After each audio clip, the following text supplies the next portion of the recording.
For the last two videos today, I just wanted to briefly touch on some of the takeaways that I had from reading your literature reviews, and with the next one, starting to get you thinking about your research proposals. The literature reviews every year, I really enjoy reading them. They always seem to take a lot longer, especially this year, to read through them and mark them than expected. So, apologies for that. Thank you for bearing with me. Hopefully, you found my feedback useful. Let me know if you didn't, or if you would like to schedule a meeting in person or in Zoom to go over any questions you might have about the literature review feedback or for your research proposals. So, I designed the assessment in this class to build on each other, start general, and then get more specific, kind of like what we're trying to do each week with the material we cover. And the literature review was an opportunity for you to spend more time and thought about and on a specific topic that was of interest to you. Every year, with a different batch of students with different interests, you get some really creative and different essays, some on the traditional topics that we cover in the class. And I always enjoy seeing how students progress from being being thinking about these issues for the first time in the lecture and in workshops, and then something about the material sparks an interest in you, and you want to have an opportunity to delve into it in more detail, and then you start thinking about what you might want to do differently, what you didn't like about the literature review, what topics or parts of that topic, what themes resonate for you, and then turn it into a research proposal. Start thinking more about it, and actually writing up the final essay should in some ways be the easy part, because you've already become familiar with the literature. Try to figure out what part of it is of interest to you, what questions you have, and how you would address it. So this is all part of a building process. The lecture and the workshop is usually where I, in person, get to answer questions in a more dynamic and immediate way. I definitely try to do that in the workshops, but this year, because of this is not the before times. I've had to try to rethink about the class and separate the substantive material from the workshop activities and discussions, that I try to break up the material through the entire class normally. So hopefully the lecture questions and the workshop questions are ways to allow you to have an opportunity to stay up to date with it in a similar way as if you did in person for 3 hours, but it allows for more flexibility. So anyway, the literature reviews, I did word cloud for the topics, as I do every year.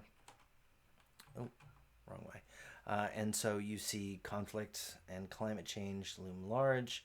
Natural resources was also a common trend. Natural disasters, security, water is always a big one, though not quite as common as in previous years, and a bunch of other. Some people focused on individual cases and literature trying to explain a situation in a particular case. Some did regional, some did in global. So you can compare this word cloud with the ones I've done the previous times I've taught the class. Water is definitely less common than it was in 2016, 2017, though it always is one of the most common topics. Natural resources as well, youth bulges, population issues are always popular topics. So continuity, though some differences every single year. I fielded some questions earlier this semester about how many resources to cite. I got a distribution that seems to be with a mean of about 12, and a distribution from about 6 until about 26. So you see kind of a histogram there is pretty similar to what I get every single year. So pretty consistent. Hopefully you found the literature review guide helpful. I've heard from some students that you have, but then also some that said it was a different kind of essay to write. And so hopefully you found that process useful for moving to the next stage, and something that you can now do again without thinking twice about it, hopefully. I was pleasantly surprised with how many people used page numbers. I think because of the unique kind of structure to the class, a reliance on the guides that I provided, as well as the lecture videos. You definitely took it on board more than others. 74% of papers use page numbers compared to 39% last year, and about 50-50 in 2016 and 2017. You might think that these kind of formatting issues about bibliographies or page numbers are nitpicking, but it's the kind of, it's like sand in your shoe. It can distract you from focusing on what you're really interested in, and it is the best practices wherever you go, whatever kind of job you do. If you have to do writing, those kind of fine details show that you've thought deeply about your paper, that you've spent time with it, and that you've revised it. Because every draft that I write is absolutely crap.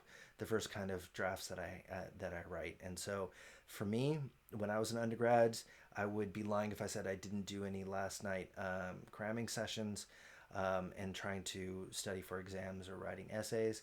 But one thing I found in graduate school, and definitely now as an academic, is so basically do as I say, not as I always did.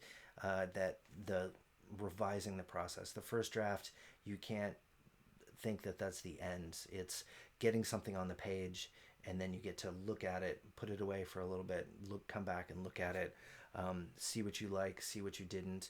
And for my articles that I publish, they've probably been through 30 to 40 read-throughs at least, and the first 5 are just trying to get some. It's like sculpture, right? You start with a block of marble, you have to put the words on the page to have that marble, and then you chip away and you try to figure out what's working, what's not, how can you reuse what you already have, until you end up with a final product that you can feel happy with. And each time it gets quicker. Each draft, the read-through gets quicker. So for one lesson for the next stage is to try to leave enough time to have this kind of repeated revisions. That's it for the literature reviews. I would say each one of the papers I tried to spend enough time with, approach it when I'm not tired or focused on other things, so that I can actually try to understand the ideas and what you were trying to do, and provide feedback to reflect it. If you have any questions or concerns, let me know. And if you want to talk about how you can kind of shift gears for the research proposals, let me know as well. One thing I wanted to highlight this week, on the 30th, on Wednesday, is the deadline for the ANET program. Every year I get a few of my students talk to me about applying for the ANET program. I've never actually done it, but I've had a lot of students go through it, and they've, from what I've heard, each has benefited from the internship program. You basically go and I mean, you probably know more than me about this at this stage. It's a way to actually work with an organization, get some experience, and write a paper afterwards. I think it has national recognition in certain circles, definitely here in Canberra, and is worth considering if you want to try to do it. Yeah, the deadline's this Wednesday. So next I will focus on the research proposals. But yeah, thank you for all the time and effort you clearly put into your literature reviews. I know that this semester, with everything going on, the amount of time that it takes me to do my job has expanded, probably about 30% as opposed to other semesters, 40%. And I'm sure your workloads have been the same. So it really made me happy. I wasn't sure what to expect, but the quality of the literature reviews made me really happy. So thank you.